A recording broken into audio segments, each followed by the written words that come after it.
Tonight's lecture concerns itself with the Rambam and the Moreh Nevuchim. The Rambam was a controversial figure in his lifetime. He remained a controversial figure after his lifetime, especially for the first 2 or 3 generations after his death. But the Rambam remains Hanesher Hagodol, the great eagle. And the eagle, as Chazal tell is the symbol of the Jewish people because it flies higher than all other birds and is able to carry its young on its wings. Kenesher Yoyer Kino Al Gozalov Yerachef. The Rambam spread his wings, and all of us for almost 1,000 years, over 900 years from the Rambam's birth, that we're coming to this in the 2035 will be 900 years from the Rambam's birth. We will be able to say that we have all been protected by his great wings. The Rambam is a gentle person, except when it comes to intellectual argument. And when it comes to intellectual argument, the Rambam can be fierce, as his critics were fierce. And the Rambam himself writes in one of his letters that one should never take objection to fierce criticism as long as it is not personal. And in his fashion, it certainly was not personal, but more than that, he enjoyed the debate. And so the Moreh Nevuchim, this book that he wrote, so there are a number of misconceptions about it that have to, so to speak, be cleared up. I mentioned that the copy of the Moreh Nevuchim that I'm using is the translation of Rabbi Kapach, and from the original Arabic. And this translation, he says, and most scholars say, is much more accurate than the usual translation, which was done by the Ibn Tibon family. And the Rambam saw it in his lifetime. He said it was a good translation, but he said if he had time, he would rewrite it. But he didn't have time. And so for years, we only had the Ibn Tibon translation, but now we have this translation by Rabbi Kapach. The Rambam says, Hashem Elokim Emes. The Lord God is truth. What is truth? So the Rambam says that truth belies the fact that there are people who on the exterior can appear as Jews, not only appear as Jews, but appear as good Jews. And we'll see later how strongly he speaks about it. But it's not emes. It's not true. Why isn't it not true? Because there's no intellect in their service of God. They never thought about God. They never thought about the values of Judaism. And the Rambam says in his inimitable fashion, it's like people who chop wood, he says. They do mitzvahs like they chop wood, or like they thresh grain. Meaning that, so we have the great story of Rabbi Levi Yitzchak of Barditchev, who saw the Jewish people in a different light, in an emotional light. So he saw a Jew greasing the wheels of his wagon with his talis and tefillin on while he was davening. And so somebody said, look at that shegitz, was terrible, right? In the middle of davening with his talis and tefillin on, he's greasing the wheels of his wagon. And Rabbi Levi Yitzchak said, look at that wonderful Jew, even while he's greasing his wagon, he has talis and tefillin on and he's praying to God. So there's an attitude here. But the Rambam's attitude is intellect. It's rational. The Rambam says, B'chol drochecha do'ehu. The Rambam emphasizes over and over again that the task of a Jew is v'yodata hayom. You have to know God. It's not sufficient to think of God as a nice old man with a white beard who somehow sits in heaven And that's my concept of him. Doehu, v'yodata, man das, ki Hashem hu Elokim.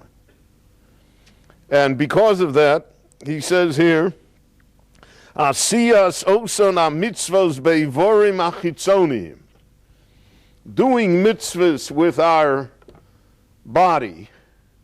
Lelo yediyas ha-mitzvahs bohen. Without understanding what the mitzvah comes to do.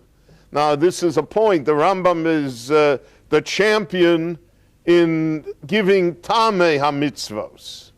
Explaining why the mitzvah exists. The Rambam says not only to explain why the Rambam says it's an obligation upon us to try and understand why the mitzvah exists, not just to do it. Now the Rambam is marchik leches. The Rambam goes a long way. He says a lot of things that a lot of people disagreed with very, very bitterly. The Rambam basically uses the concept that the Jewish idea is against paganism to explain myriad mitzvahs. The Rambam says shatnes, for instance. The Rambam attempts to explain mitzvahs that are chukim, that by definition are not understandable. Even Porah Aduma he hazards reasons for. So he says shatnes is because the non-Jewish world had a superstition regarding linen and wool together. That if you wore linen, I mentioned today, the red string that exists in the world, right? So linen and wool was like the red string. If you wore linen and wool together, then the gods were pacified. So he says the Torah came and said not to wear linen and wool. He says lo savashel gdiba chalevi mo, which we read in today's parsha. So the question is lo savashel gdiba chalevi mo. It speaks about milchiks and fleishiks, right? About dairy and meat. So why didn't the Torah just say straight, don't drink milk with a steak? Where did they get such a weird thing? And it's repeated 3 times, the pasuk in the Torah, not to cook of the young goat in the milk of its mother. Why did the Torah tell it to us that way? So, if you ask that Shaila and Cheder, so your Rebbe will tell you keep quiet. That's as a state, right? That's the way it is, and you got to accept it that way. The Rambam says because in the ancient world that was the method of worshiping idols. There's a book, a set of books called Olam HaTanakh, which was published here in Israel. It's an encyclopedia on Tanakh, and every pasuk in Tanakh. It's very, very interesting, completely non-traditional, but it has very interesting things in it. So on this pasuk, Lo Savashel Gdiba Chalevi Mo, they found all sorts of documents that this was the form of worshiping certain of the Canaanite gods, that they would take the mother of the goat would take they would take the young goat and they would milk the mother's milk, and then they would cook the goat in the mother's milk, and that also somehow was a fertility rite. And so the Rambam says this tremendous chiddush, that the Torah spoke to its generation.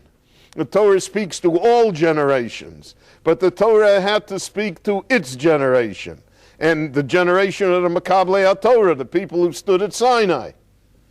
And the Torah therefore had to express itself in language that would be understandable to that generation. So in that generation, if you told them not to cook the little kid, the little goat, in its mother's milk, they understood the message. Not only the message of meat and milk, they understood the message of paganism, of anti-paganism, of standing against Avodah Zarah. And therefore, he says that's why the Torah gave it that way. And that's a shita that he has throughout. Now that grates on our ears because we think of the Torah as eternal, but the Rambam also thinks of it as eternal. And the Rambam says the eternity of Torah is expressed through the oral law, through the Torah Shabbal Peh, which interprets Lo Savashel Gediba Chalevi Mo, so that in the year 2002 or 2003, we can understand Lo Savashel Gediba Chalevi Mo, that we have 4 different refrigerators. That's speaking to us. That came through the oral law. But in the generation when Moshe Rabbeinu spoke to them, Moshe had to speak to them in their language. And in their language, Lo Savashel Gdiba Chalevi Mo was the counteraction against paganism. In our world, we don't suffer so much from paganism. We have a lot of things that we suffer from, but there really is not a great demand in the Jewish street to bow down to wood or metal idols. People don't go out and do that. There are all sorts of other temptations. And therefore, to us, we didn't have to have it phrased that way. But to that generation had to do it that way. So the Rambam calls that Yedias HaMitzvos, to understand the mitzvah, to understand not only the performance of the mitzvah, but to understand why the mitzvah exists. What is the mitzvah here to do? The Rambam has numerous examples of that. So he says sometimes the Torah itself told it to you.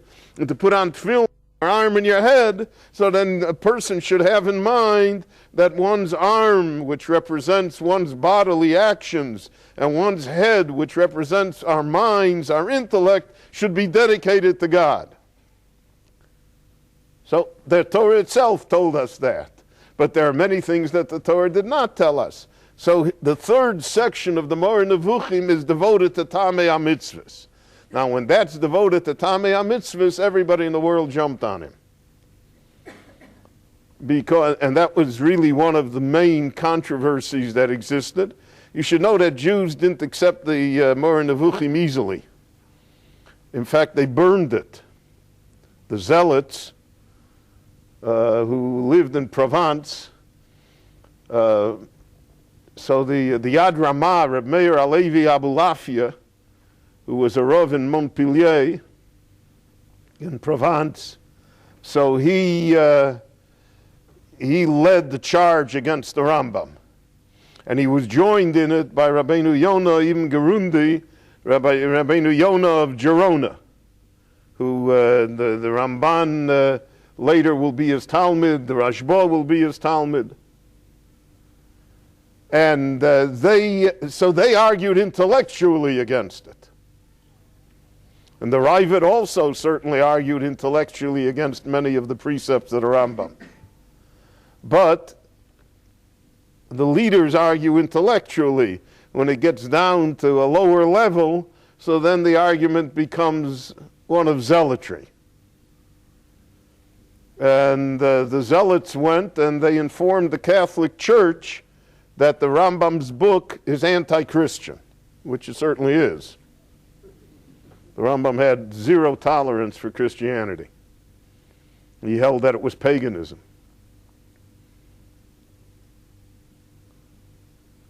Which the Ashkenazim disagreed with. That's a different discussion. And because of that, the church gathered up all the books of the Rambam, and under the instigation of Jews, burned them. And the Rambam was defended by many of the scholars of Provence. Provence in northern Spain was really where the action was, and then in France as well.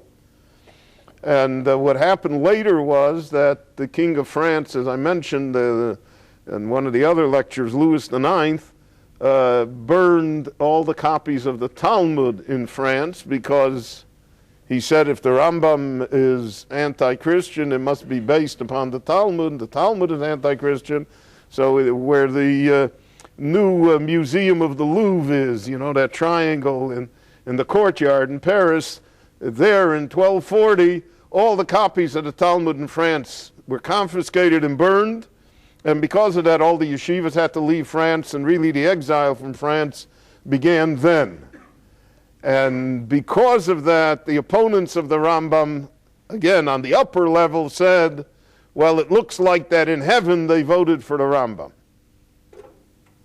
Because if we allowed that his books be burned, so the Ribono Shalom showed us that if you start burning books, you can burn other books as well. But it's because of his rational approach which frightened people. Frightened them. Nobody likes to think. My Rabbi always used to say that in the yeshiva. He used to tell him a piece of Torah. He never argued with you, but he used to say, he'd say, Berel, did you think about this?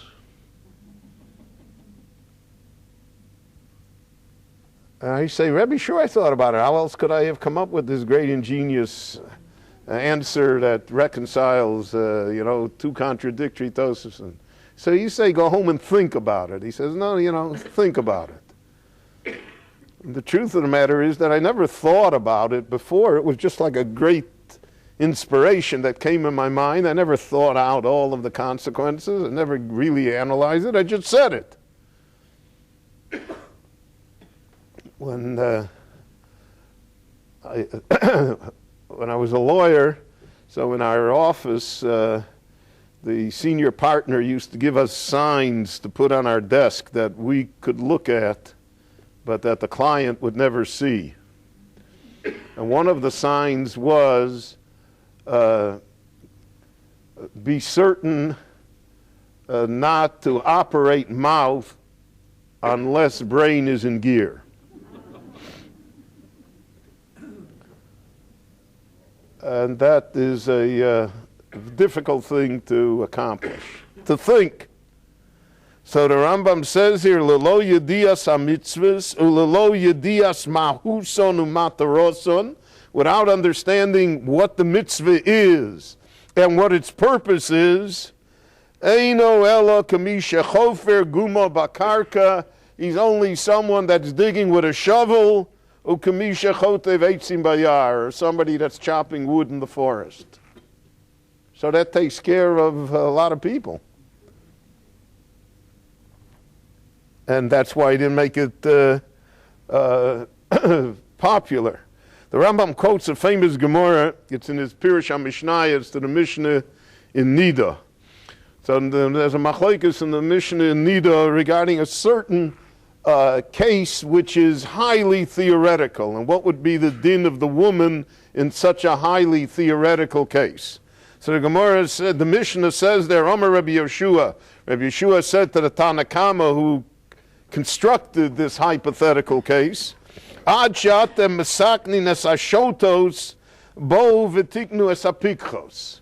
But instead of spending your time dealing with the fools, why don't you do something for the intelligent people? So the Rambam says, what does he mean by that? So the Rambam says, Inyan divrei Rabbi Yoshua shu omer, b'mokom shenedaber v'nidon b'to'os, nidon b'sheinon to'os. Let us devote ourselves not to those who make mistakes, but to those who think that they don't make mistakes. Heich dineim, what should they do? Ki'ilu romes, the Rambam says that Rabbi Yeshua says, Diyun shanachnu bo kosher ma'od v'din merubin. We're talking about a very complicated case. All the dinim of Nida are very complicated. Einonu yecholim lagia letachlis achilukim arabim she'efshorus metziuson krova. So the question on cases that are realistic are enormously difficult. So then why do you go and invent a case that's purely theoretical, that almost has no practical value? Loma lonu laniach hanochos she'efshoruson rechoka kegon zu. Why should we deal even with such a case? He puts these words in Rabbi Yeshua's mouth. And he said, if we spend all of our time on these theoretical cases, it'll become widespread, and we won't have time to deal with reality. So you won't hear that Rambam in the yeshiva world. because their theoretical cases abound. What'll happen if? So it's interesting to note that in halacha, most of the halacha, contrary to what people believe, most practical halacha comes from the shilas of tshuvas of the rabbis, not from the Shulchan Aruch and its commentaries. So there's a famous sefer, the Trumas Hadeshen. Trumas Hadeshen was written in the 14th century by Rabbi Sorel Isserlin, who was a great Rav in Bohemia, and it was the basic book of Ashkenazic psak in his time. The Shach says in Chosher Mishpat, it's called Trumas Hadeshen because the numerical value of Deshen, the Dalet is 4 and the Shin is 300 and the Nun is 50, so it's 354, and that's the number of days that exist in a lunar year. And therefore you were supposed to learn one question and answer every day of the year. After a year you would know the entire sefer. It's like an apple a day. The Shach says, then the Shach quotes him all the time, all the Ashkenazim quote him all the time. The Shach says in the Chosher Mishpat, he says, I have a doubt whether we should accept the Trumas Hadeshen as an authority, as a source. Why? Because he says he made up the questions. Nobody came and asked him those 354 questions. He made up the questions and he made up the answers. He says Torah is only to be trusted. Hashem imo halacha kamoso b'chol mokom. The halacha is only when the real question is asked, when there's a person before you. Then we can rely, because then we say there's godly help. The Rabboni Shalom helps the Talmud Chochem, he helps the Dayan.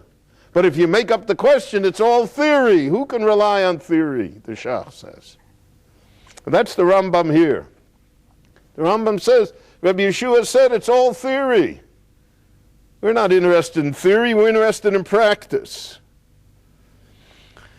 And therefore, the Rambam says that one should not waste one's time in such theoretical pursuits, but one should deal with halacha on a practical basis. Again, whether that would be acceptable today, I don't know, but that was his opinion. The Rambam says, Yesod ha-yesodos v'amud ha-chochmos, the basis of all Judaism, and the pillar upon which all logic rests is Ladas as Hashem. We have to know God. Know God. Ladas as Hashem. Ki choshuv etzli lahasbir yesod meha-yesodos yoser mechol dover acher shani melamed. And therefore he said, I concentrate on the knowledge of God. That's what I come to tell you. And that was his view of philosophy. Philosophy was not the knowledge of the world. It was not the psychology of human beings. It was knowledge of God. And therefore, anything that contributes to the knowledge of God, and that's what he writes, like the knowledge of astronomy, to know how the heavens work, the knowledge of physics, of the physical world, and the knowledge of anything that will contribute to some knowledge of God, he says that is all holy and that's all Torah. The Rambam believed in, not in Aristotle's philosophy, but he believed in Aristotle's physical world. That he adopted. And also in the astronomy of his time, and also in the medicine of his time. So when we look at it now, you know, as I mentioned, 850, 900 years after the Moreh Nevuchim, so there are a lot of things that no longer hold water for us. We live in a time where science or our knowledge has shown us different understandings. But the principle remains the same. If I understand physics, if I understand higher mathematics, if I understand anything in intellect, then I understand, so to speak, I come closer to understanding God, to the extent that such a thing is possible. And the Rambam says that's the pshat b'chol drochecha doehu. Know God in every way possible. Because that all contributes to our faith and to our knowledge. And let me read you a piece from the Rambam. The Rambam wrote a letter called Mamar Trias HaMesim. The Rambam wrote a number, there's this beautiful sefer called Igros HaRambam, the letters of the Rambam. So there's the Igeres Taimon, the letter that he wrote to the Jews of Yemen. The Rambam saved the Jews of Yemen by allowing them to, on the surface, become Muslims while they practiced Judaism. And after 60, 70 years, the Gzeira passed, and the Jews of Yemen remained Jews, loyal Jews. And not only that, the Jews of the Yemen remained loyal to the Rambam. The Rambam was included in their Kaddish. He used to say, B'chayechon of Yomechon, of Yomei, the Marono, Rabbono, Moshe ben Maimon. Because he saved them as Jews. So they mentioned him in the Kaddish. They mentioned him for hundreds of years after he died. And Rav Kapach, who's a Yemenite Rav,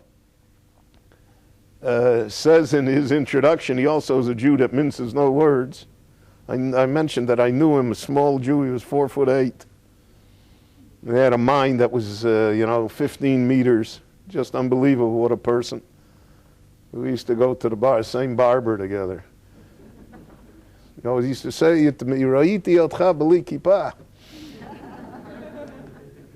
So he says here in the beginning, he says openly, he says the Lithuanians think they know the Rambam, right? Chaim, he said, the Rambam never meant anything. We know what the Rambam meant.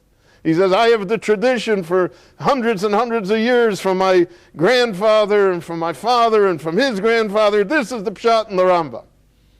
And this little Jew wrote a 22-volume commentary to the Mishnah Torah all by himself, without research assistance, without anybody, without a computer.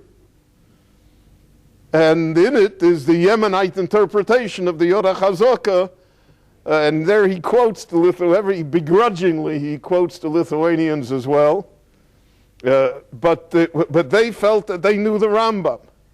So here he wrote this Mamar Trias HaMesim. Jews doubted the idea of the resurrection. They wanted to know whether it's one of the principles of faith. And they want to know why the Rambam included it as one of the 13 principles of faith. So in the beginning, the Rambam says as follows. I want to read the words. Kasher nechlatznu lekach. We were forced, he said, to write this book. Ro'inu she'ein min hatzedek shenigash lomo sherotzinu levayer lekare prote adinim. I didn't understand why I should approach to write the details of the Torah. Ve'aniach yesodosov muznochim. But the principles upon which the Torah is based, nobody talks about. In other words, people write about the trees, nobody writes about the forest. Ubifrat kasher motzonu echor hamadamim. The Rambam here writes about a certain scholar in his time that denied that Trias HaMesim is one of the principles of Judaism. So people think shehu chacham. People think he's a wise man. He's a big Talmud Chacham. V'shu mechachme Yisrael be'emes. And that he really is, a top-flight scholar. V'shu yodea derech halacha. And he knows how to paskin shaylas. He knows how to give the halacha. V'yisen v'yitein b'molchamto shel Torah minu'urav lefidim yono. And since he was a young man, he is always learning and he's always dealing in halacha and in Torah. And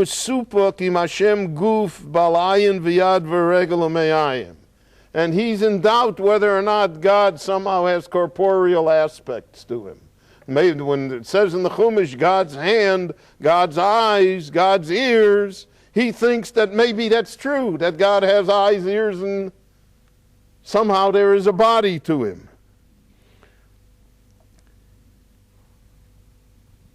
So he says, Karo min v'apikeris. I call him to be a min, and he's a big Talmud Chacham. I say he's an apikeris, the Rambam says. V'dome lozeh shomati al miktsas mishelo reisiv. I've heard about other Talmidei Chachomim. Kasher yodanu es eila amafsidim me'od, that they destroy things. Heim medamim shehem chachmei Yisrael. They portray themselves as they're the wise men of Israel. Ve'heim ayoser secholim bivnei Adam. They're the most foolish of people. I told you the Rambam doesn't mince words. V'yoser toim min abehemos, he said. They're lower than animals to say such a thing. Ukvar nisalu mochoseim ploos. V'azoyos v'dimyonos, and their mind is filled with miracles. The Rambam is anti-miracle. He's anti-graves. He's anti-everything that's popular in the Jewish world today. He's out of that. He has no room for that. Dimyonos nifsodim, all sorts of imaginary things. Skulas.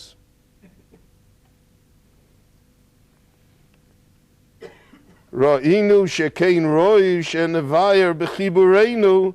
So therefore I included in my work in the Yoda Chazaka, the first part of the Yoda Chazaka has nothing to do with practical halacha.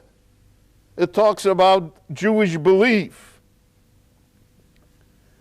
Klomer ma shekoshur b'yichud. What do we mean that God is one? What is one?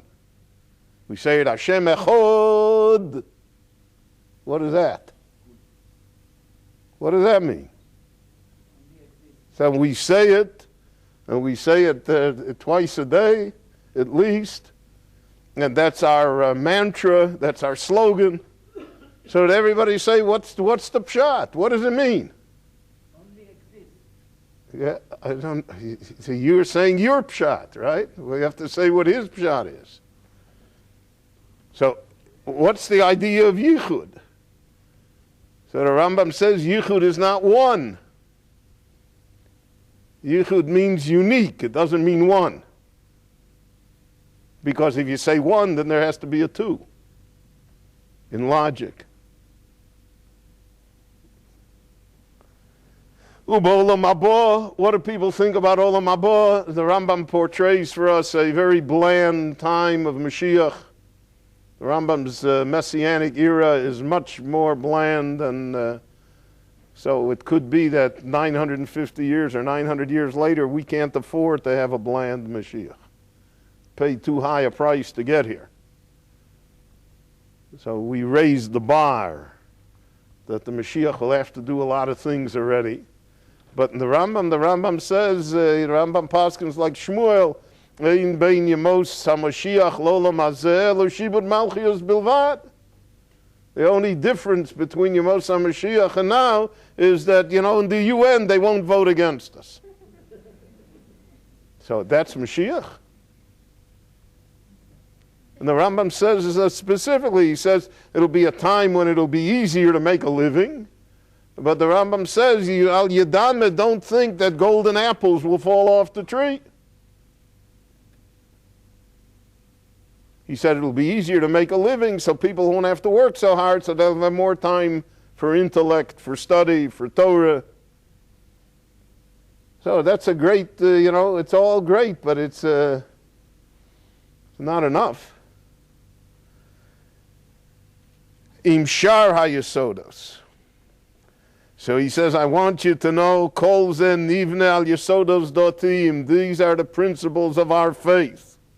Lo yashlichu yedias Hashem acharei gevom. Don't throw it away, the necessity to know God. Elo yosimu shifosom agdola vishtadlusom b'ma sheyaviu l'shleimus v'yikraveim laboram. The knowing of God, the intellect, will bring us closer to Him. Ashrei ish asher yishma el mitzvosecha. So he doesn't say, he says, it doesn't say Ashrei ish asher yishmor es mitzvosecha, that will observe. It says, Ashrei ish asher yishma, that he'll understand. He'll have an intellectual appreciation. Shein tzadik gomur, the only tzadik gomer that exists, the Rambam says, is a bal chochma she'ose mitzvos eila v'yodon borer. That he does mitzvahs and he knows clearly why he does mitzvahs. Well, that, that's really, it's a radical idea. And it's one that really be hard to say that the masses could accept such an idea. And therefore, throughout Jewish history, this remained a controversial book. And this approach remained controversial. And to a great extent, the Jewish people ignored the Rambam in this matter. And they took the view that doing the mitzvahs, that's what makes you a tzaddik. One of the interesting things that happened in the Jewish world is that because this book was so controversial, they said the Rambam didn't mean it. Which is an example of something which occurs often in Jewish life, is that you take something that doesn't quite fit into current political correctness and you make it fit. So like in our time, Samson Raphael Hirsch became an Eastern European Aguda member because we have to deal with him that way. Can't deal with him in the reality of what he was because it doesn't fit into our current political correctness. So here, many Rabbonim wrote, and here I'm quoting Rabbi Kapach, Rabim to'u, many have made this mistake, and they said that since the Rambam wrote this book to his Talmud, he had a Talmud in Baghdad, Rabbi Yosef ibn Eknin, and the Talmud wrote to him, the student wrote to him, and he said, Rebbe, what can we do? The Jewish people are falling away. In his time, just in every time, the Jewish people are falling away. They're falling away from Torah, from observance. They study Islamic philosophy. They're impressed by the outside world. What can I do to help restore that faith in Judaism? So the Rambam wrote, I'm writing you this book. This book is a tool for you to use. So dimu shelo nichtav sefer ze ela l'nevuchim.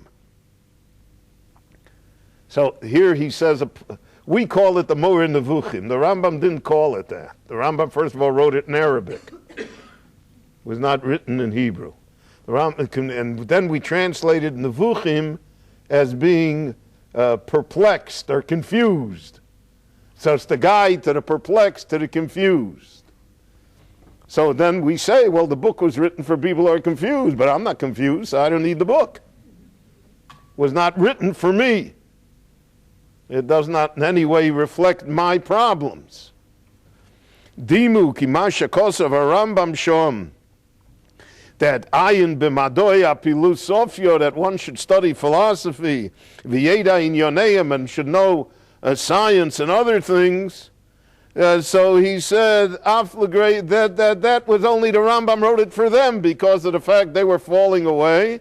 They were not strong in their faith. So he wrote this kind of a book. So this kind of a book is like a, what shall I say, a kiruv book in which we're trying to attract you, but it doesn't represent the real. Once we catch you, then we'll tell you the real thing, right?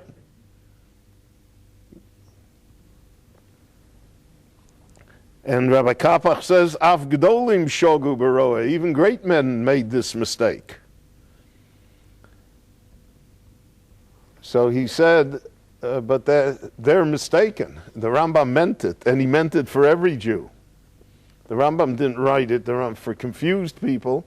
The Rambam wrote it for Jews that felt that they were not confused at all.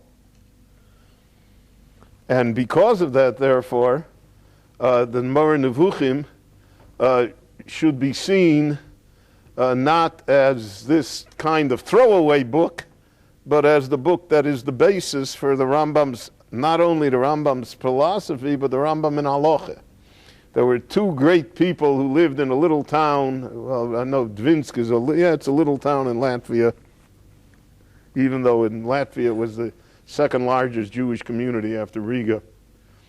One was the Rogachover, Yosef Rosen, a genius, unbelievable genius.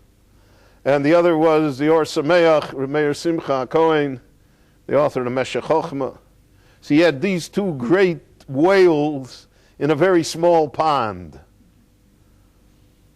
And so, and the Rogachover was allegedly the Rav for the Hasidim, though that wasn't his field. And Rabbi Simcha was the Rav for the Misnagdim. They both had very similar views on a lot of things, even though because of the fact they were in the same town, they had problems with each other. What they both did is they took the Moreh Nevuchim and used it lahalocha. In the Rogachover, many times, the Rogachover would answer, if you wrote him a shaila, so he would answer in 3 words, and then he would give you ayin, look up here, 78 places, and he'd send it to you. And then, you could spend months. The Rogachover called his book Tzofnas Paneach because his name was Yosef. So that was Yosef's Egyptian name or Hebrew name, Tzofnas Paneach. But Tzofnas Paneach also means to uncover what is hidden, right? Lefaneach, to uncover what's tzafun, what's hidden. So there was a sefer that came out in Israel not I think 3 decades ago. I don't remember when I got the sefer. It's a fascinating sefer. It's called Mefaneach Tzfunot, to discover what is hidden in the Rogachover. And it's just a fascinating book because the book is like 400 pages and he did like 4 or 5 questions in the Rogachover. But the Rogachover says many times, I am b'Moreh Nevuchim. Look in the Moreh Nevuchim and you'll see. So the Moreh Nevuchim to him is halacha. It's not philosophy. It's not a book of hashkafa. And Rabbi Simcha also used the Moreh Nevuchim lahalocha to answer tshuvas. And many times he used it in his famous commentary to the Yorah Chazoka, to the Rambam, to the Or Sameach. He brings a proof that his interpretation of what the Rambam means lahalocha is true, because in the Moreh Nevuchim this is what he wrote. So these people saw the Rambam as a whole, seamless, not divided, whereas most of the Jewish world was unable to accept that, and therefore they dealt with the Rambam as though he were different personalities. So there's the Rambam that's a doctor, and there's a Rambam that's a philosopher, and then there's a Rambam, that sits and learns, right? That he sits and learns and he writes for him. So you could pick and choose which Rambam you wanted. But it's obvious, in my opinion at least, that the truth of the matter is that the Rambam was all of these things at once, and that he was a person that was a genius beyond words, scholar beyond words, but that he was a whole person, and he saw all of this as being part of his personality. He didn't divide it amongst themselves. I want to conclude by reading you from the Moreh Nevuchim his example of Judaism. He has a parable. This is in the 3rd chelik and in the 51st section of the 3rd chapter. He says, he gives a great palace. So if we've ever gone to a great palace, so there are gardens outside, and after the gardens you come to the guard house, and after the guard house you come to the entrance to the palace. And after the entrance to the palace, you come to this great foyer. You don't walk in on the king immediately. And then there's a reception room. and then you finally get to the throne room. So the Rambam says that the Torah is like that too. In the throne room, Kaviyochel, is Yedias Hashem.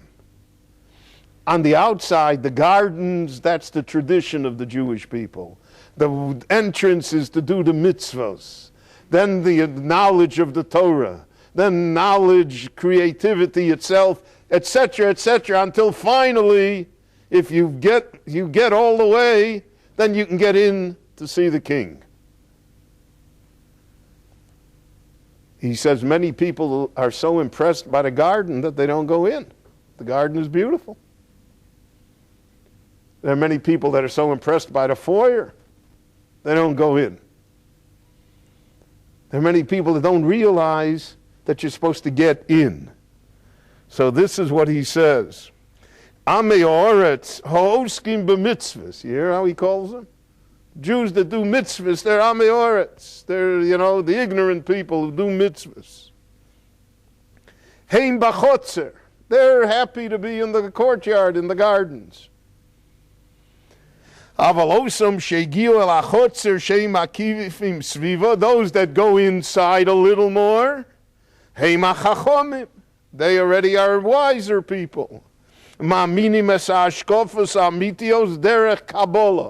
believe the Jewish traditions, right? They believe in Sinai. I believe it, my grandfather told me. Oskim bedine masa avodos. So they perform mitzvahs, and they serve God, but lo hisamku bi'iyun bi'yesodos hadas. They never spent any time to understand or deal with the foundations of our faith. Lo chokru klal al biru emes deya. They never thought about the truth of any of the things that exist in Judaism. Aval osam asher iskasku be'iyun bi'yesodos hadas, the next ones, who do spend time thinking about these things, kvar nichnasu el haprosdor, they're at least in the foyer. They're still not inside. Ubnei odom shom shonim b'malosam b'li sofek, without a doubt they're great people.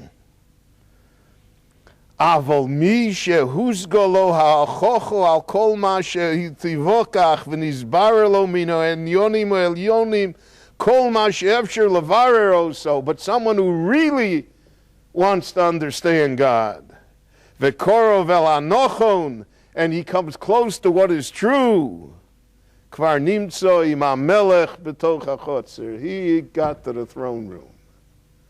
So he says here a fantastic idea. Moshe Rabbeinu is on Har Sinai for 40 days. He doesn't eat, he doesn't drink. How can he not eat or drink?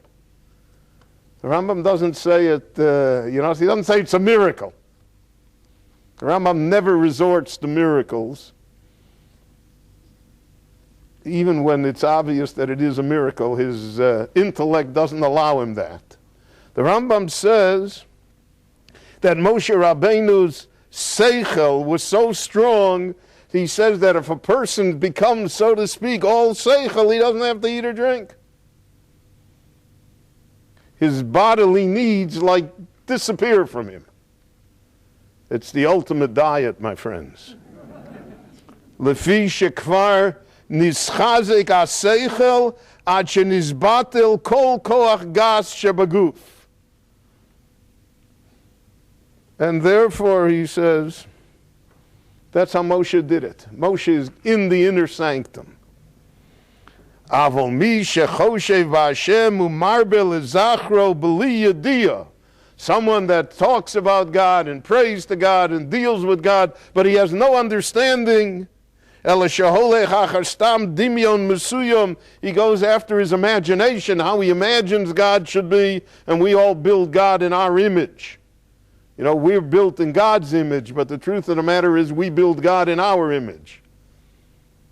So you saw, we'll go nameless, but a political party said, HaKadosh Baruch on the bus, on the side of the bus, HaKadosh Baruch Hu, anu ma'aminim b'cho, vote this and this party. So God votes that party. So if you think about it, it's sacrilege. It's absolute sacrilege to say that. But we're convinced, that God would vote Beis or Gimel or Shas, or how else would he vote? He has to vote the way I vote. Oh, achrei deya shekibel mizuloso. Or he believes in God in a way because somebody taught him something, and he never thought about it. And my Rebbe said it. Harehu ledati, in my opinion, heyoso michutz lechotzer. He isn't even in the garden. V'rochok mimenu. He is far away from God. Eino zocher Hashem be'emes. He doesn't really serve God. Ve'eino choshev bo. And he doesn't really think about God. He's worshiping his imagination. Kiyosu adovar shebinimyono. Because what he imagines, eino matim lemotzui klal, has nothing to do with the reality of God. Elohu mutzor sheyitzro dimyono. He invented God. Right? So God has a shrine, God is this, God is, that's how we see him. So those are very strong words. And as I mentioned, most of the Jewish people did not accept them. Either they couldn't imitate the Rambam, or that it was just too high a bar to cross. But that doesn't change the fact that he said it, and it doesn't change the fact that he meant it, and it doesn't change the fact that a little more knowledge, reality, rationalism could be used in the Jewish world today. And that it's not all mumbo jumbo. And it's not all, I heard the guy that got in the 38th seat for the Likud, what's his name? Kara, Ayub Kara. So I heard an interview with him in the morning before the soldier vote came in. So the sweet lady interviewer, I don't know where they get such wonderful people on Kol Yisrael, that, right away asks you, did you stop beating your wife yet? Or, it's the first question. So she asked him, how does it feel to be number 38 when only 37 got in? That's the first question, right? How do you feel about it? So he says to her, Nireh? He said, Arav Abu Chatzera hiftiach li shelikud yesh 38 mandat. Abu Chatzera promised him that they're going to have 38, so he believes, and they had 38. So, what does the Rambam do with Abu Chatzera? So there's a famous legend with which I want to conclude. The Rambam said there are no shadim. There are no these spirits in the world, and none of that doesn't exist. He doesn't believe in it. So the legend is, and the legend need not be true, all legends characterize people. Don't have to concentrate on the accuracy of it. So the legend is that the Shadim had a convention. And they said, probably in the Renaissance, and they said, if people don't believe, because in order for Shadim to work, you have to believe in them. They only man the kapte adode, the Gemara says. Those that are makpid on Shadim, so those are the ones that the Shadim work on. But if you don't believe in Shadim, so then they're out of business. So they said, now that the Rambam said there are no Shadim, nobody's going to believe in us. What's going to be? We're going to be out of business. So they decided they'll put a demonstration in the backyard of the Rambam's house to show him that there are Shadim. So there was a tornado and thunder and lightning, and the Shadim put on a big show. So his son, Rabbeinu Avraham, said to him, Father, what do you say now about the Shadim? And the Rambam is reputed to have said, there are no Shadim. but in heaven they're testing me to see whether I believe there are no shadim. So there is no Abba Chatzeir, right? But in heaven they test us. But the Jewish people basically do believe in these things. And therefore the discussion of the Rambam remains very relevant until our time, simply because of the fact that the Rambam is certainly a minority. Now the Rambam is, the Meiri held with the Rambam, a great deal of the Maharal Prague is based on the Rambam. I think that many of the great fans of the Maharal Prague really never really read what he says, because he also is very, very different. It's interesting that the legend of the Golem should be attributed to the Maharal, when the Maharal himself, I don't think, would believe in the Golem. It's also interesting that the legend of the Golem didn't arise till 100 years after the Maharal died. So even though there are biographies written in the Jewish world of the Golem, and it's accepted as fact, the likelihood is not that way. But I think that it's in the darkness of our exile and the troubles that the Jewish people have experienced, it's extremely difficult to maintain a rational position. The only way the Jewish people survived is by seeing supernatural things, by dealing with the irrational, by saying that there's a real world and this world is not the real world, and that in the real world somehow these bad things won't happen. And the whole idea of the great messianic era of exalted expectations. Part of the problem with Eretz Yisrael that we have is that it's real. It doesn't live up. You know, we thought the Jewish state. So we thought in the Jewish state, the city of Tel Aviv didn't have a jail till the 1920s. And the first 5 years or 4 years, there was nobody in the jail. So Bialik wrote an article that was published in Davar, I think. Bialik wrote an article that you have to have Yiddish Ganovim, he said. You have to have people in the jail. We're not going to be a real society. So his prediction came true in a way that, Baruch Hashem, there's no shortage. But the idea was that we could build a society without a jail. And because since we have a jail, and the jail is full, so we're disappointed in our society. Because we had these exalted ideas. But if it were not for the exalted ideas, we never would have had Tel Aviv either. We never would have come to that level. So that's the balance here.